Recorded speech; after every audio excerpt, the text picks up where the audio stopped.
This movie tells a story about an outlaw named Nat Love. When he discovers that his enemy, Rufus Buck, is being released from prison, he rounds up his gang to track Rufus down and seek revenge. First of all, this movie is a Western movie with a noticeable change, which is the majority of the characters are black. Apart from that, it's basically a pure Western movie complete with its tropes and cliches. The shootouts, excess blood splatter, the staging violence, not to mention the overlong credits with a theme song and gunshot sound effects, big close-ups of Batman with ugly teeth, zooms, slow motions, and Morricone-style inflections in the score.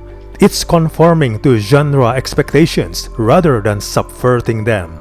It's also aiming to beat the countless white filmmakers who came before at their own game.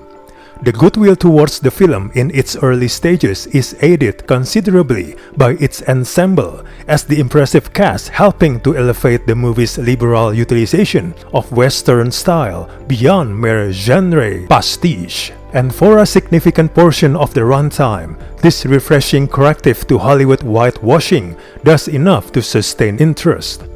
The problem is that the movie does little beyond this. It's settling too comfortably into Western conventions that it becomes more defined by its correspondence with films that came before it than existing as a singular work in its own right. As a representative display of historical but reimagined players on well-worn ground, the movie works just fine.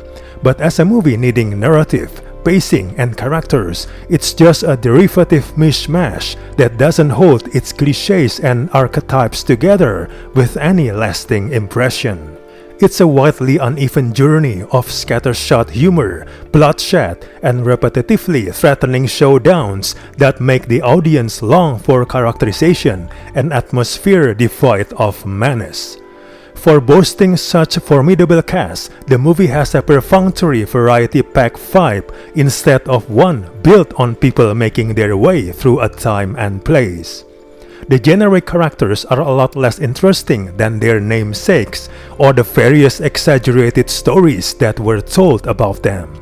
The gonzo factor is intermittently engaging, the characters not so much.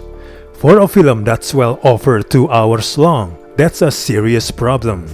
The highly specific emotional dynamics are eventually flattened in order to streamline the simplistic inter-gang rivalries. Obviously, the inevitable finale is a town square showdown with Rufus and his henchpeople.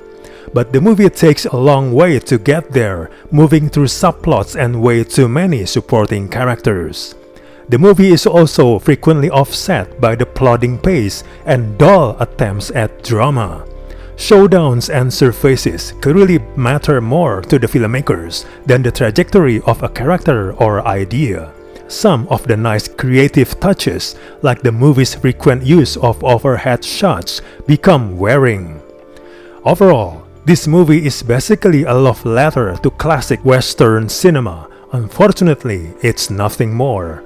Apart from switching the white to become black characters, there's little innovative about this movie at all.